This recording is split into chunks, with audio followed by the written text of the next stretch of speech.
Bom dia, galerinha do sexto ano.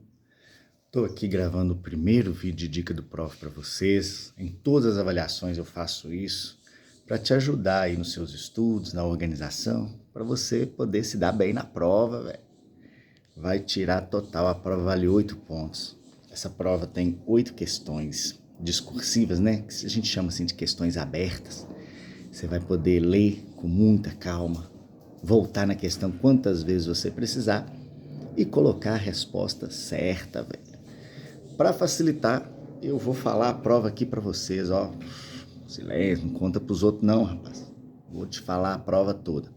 Além disso, eu vou te mostrar no livro todos os tópicos que vão ser cobrados aqui, para você poder se preparar, tem uma semana ainda. Vamos lá. A nossa prova, ela vai tratar daquilo que nós estudamos ao longo da nossa etapa. Além de interpretação de texto, né, que desde o primeiro dia de aula a gente conversa sobre isso, a gente vem fazendo, tem alguns tópicos gramaticais, principalmente voltado para as linguagens. Aí nós vimos, começando o capítulo 1, que nós vamos tratar da linguagem, das linguagens e seus códigos, o que é língua, o que é código, tá tudo no seu livro. Gente, não precisa decorar isso não, você se lembra, fez exercício sobre isso. Mas eu coloquei na primeira questão aqui um dos tipos de linguagem. Olha que interessante. Eu abri o livro didático de vocês aqui na página 12. E aí eu vi que está falando aí dos tipos de linguagem, bem aqui embaixo. E você sabe bem que nós temos 3 tipos de linguagem. A linguagem verbal, aquela que faz uso da palavra, seja ela a palavra escrita, ou na oralidade, como eu estou usando agora. A linguagem verbal, que usa o verbo, que é a palavra. A linguagem não verbal, que é aquela linguagem que transmite, né, que se comunica, mas não faz uso das palavras. São as imagens, os gestos, muitos dos sinais. E nós temos aquelas situações em que nós temos tanto a linguagem verbal quanto a linguagem não verbal para o processo de comunicação ser eficaz. Nós chamamos de linguagem multimodal ou de linguagem mista, como acontece nas histórias de quadrinhos, nas tirinhas, em alguns sinais de trânsito. Conversamos sobre isso e tem exemplos aí no caderno de vocês. Tudo bem? Ó, página 12, isso é revisado lá na página 17. Ah lá, velho. Além dos exercícios que vocês fizeram e nós corrigimos. Bom, a primeira questão trata disso, ela tem letra A e tem letra B. Olha que interessante, além dos tipos de linguagem, na questão número 1, eu estou questionando um fator importante aqui, que são as variedades linguísticas. Nós vimos, capítulo 2, que nós temos alguns tipos de variação da linguagem. A linguagem ela muda de acordo com alguns contextos diferentes em que elas acontecem. Nós conversamos muito sobre a variação regional. Aí brincamos com a linguagem do Paraná, era eu imitando Leite Quente, eu sei falar todas as variações linguísticas. Vocês me contaram que em viagens de vocês para outros estados, rapidamente as pessoas percebiam que vocês eram mineiros, pelo jeitinho bonitinho de falar do mineirinho que somos nós. Tem uma variação social que tem muito a ver com as questões de acesso à educação formal, aquelas pessoas que tiveram a condição de formar, de frequentar uma escola e aprenderam um tipo de linguagem mais voltado para a gramática, outras não. Vocês também me deram um exemplo sobre isso. A variação situacional, olha, vocês não admitiram, mas nós conversamos de maneiras diferentes com pessoas diferentes. Eu estou usando um tipo de linguagem agora, porque eu estou conversando com você, meu aluno do 6º ano. Quando eu converso com os meus alunos do 3º ano do ensino médio, o meu jeito de conversar é diferente. Mas lá eu uso até a toquinha de Minas. Você viu o jeito que eles estavam sexta-feira, dia do mico, né? É todo mundo muito estranho do 3º ano, são estranhos. Além disso, nós temos uma variação linguística histórica. Tudo isso que eu estou falando, velho, está no seu livro, cara, página 22, além dos exercícios que nós fizemos. O que é a variação histórica? Ah, me lembrei da ortatulina, né? Foi exemplo que eu usei.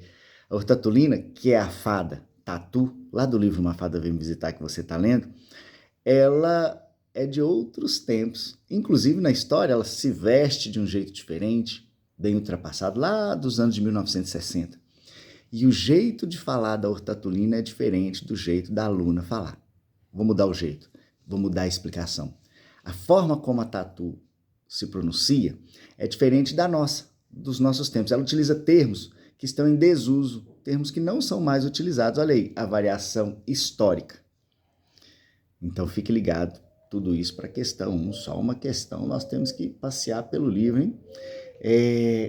A número 2 ainda sobre tipo de linguagem, gente. Linguagem verbal, não verbal e multimodal. Cara, para as questões de número 3, 4, 5 e 6, eu coloquei um texto aqui, mas ele é muito top. Eu adoro, é uma crônica. Vou falar o autor. Vou chutar o balde, já estou falando a prova mesmo, para facilitar a sua vida, eu vou falar o autor. Esse cara é de Itabira. Era, né, tadinho? Hoje tem uma estátua dele lá na praia de Copacabana, sentadinho lá, bonitão. Tirei uma foto com ele. Ele tem umas entradas, assim, não é carecão igual eu não, mas ele tem umas entradas. Ele é muito top. Bom, um poeta maravilhoso, também um cronista, era jornalista, Carlos Drummond de Andrade. O texto é dele, mas eu não posso falar qual texto, porque senão aí eu dou na cara demais. Eu sei que eu coloquei logo em seguida uma dica do prof. Aí eu falo assim, tururu, dica do prof. Olha bem, lembra que nós conversamos sobre os elementos da comunicação? Coloquei isso no quadro, tá no seu caderno. Tem no livro também. É aquela situação em que nós temos o locutor, que é aquele que fala, ou o emissor, né, aquele que transmite a mensagem. O locutário, que é aquele que recebe a mensagem, ou o receptor. Nós temos a mensagem, que é a informação transmitida do locutor para o locutário. Para que o locutário compreenda a mensagem do locutor, é preciso que os dois conheçam um código, que seja um código em comum. Nesse momento estamos usando um código em comum, que é a língua portuguesa. E aí tem esse retorno da mensagem. O locutário compreendeu a informação transmitida pelo locutor. Essa mensagem ela é transmitida por um canal de comunicação. Vocês agora estão recebendo essa mensagem por um canal de comunicação, que é o YouTube, através da internet. Gente, sabendo disso, você responde com facilidade a questão de número 3. Estudem. Além disso, a número 4, ela é de interpretação. Gente, esse é o dedo que nos salva nas interpretações de texto. Pode ser o lápis também. Fato é que você vai ler o texto uma vez, você vai ler a pergunta, você vai voltar no texto, você vai voltar na pergunta e você vai voltar no texto. Leia quantas vezes você precisar. A resposta está no texto ou é sobre o que está no texto. Lembrem-se disso. Diferente de opinião. A resposta é uma interpretação do texto. Boa leitura, hein? Para número 5, essa eu vou falar. Essa eu vou falar de vez a questão. A letra A, a letra B e a letra C. Ou você vai colocar em cada uma delas, que é uma linguagem verbal, não verbal ou multimodal. Sempre assim. Para isso você vai analisar o contexto que eu estou dando aqui. Estou dando um contexto para a letra A, estou dando um contexto para a letra B, estou dando um contexto para a letra C. Ah, gente, sério, essa prova tá fácil, hein? Para a questão de número 6, é a matéria que nós entramos agora nosso último encontro, foi quarta-feira, se eu não me engano. Lembra que eu falei da formação das palavras? A palavra ela é composta por um radical, em alguns momentos uma vogal temática, e em algumas situações nós temos um elemento modificador, que se vier no começo é chamado de prefixo, mas se vier no final da palavra é chamado de sufixo. Quando ela tem uma derivação prefixal é porque ela tem um prefixo. Quando ela tem uma derivação sufixal é porque ela tem um sufixo. Quer ver? Tem no livro, cara. Eu vou achar a página para te falar. Tá lá no capítulo 3, que vem na prova. Ah, mas essa matéria também é muito fácil. Sem falar que na segunda-feira nós vamos revisar. Tá ali, a estrutura das palavras, página 30. E tem mesmo. Página 31, processo de formação das palavras, derivação. Aí tá aqui a derivação prefixal, derivação sufixal. Gente, muito fácil. Tá aí no seu para casa também. Eu tô te pedindo para encontrar nesse texto uma palavra que tenha derivação prefixal, ou seja, que que seja formada por radical e prefixo, e uma palavra que tenha derivação sufixal, ou seja, que tenha radical e sufixo.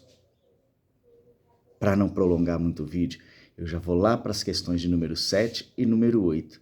E essas duas questões, elas tratam diretamente do nosso livro Uma Fada Vem Me Visitar, que é da Thalita Rebouças, história fantástica que conta como a protagonista, que é a aluna, né? Uma menina que está na idade escolar, mas tinha muita dificuldade nos estudos. Não é dificuldade de aprendizado, não tem nada disso, não. Ela não gostava de estudar, velho. Sentar e estudar para ela que era difícil.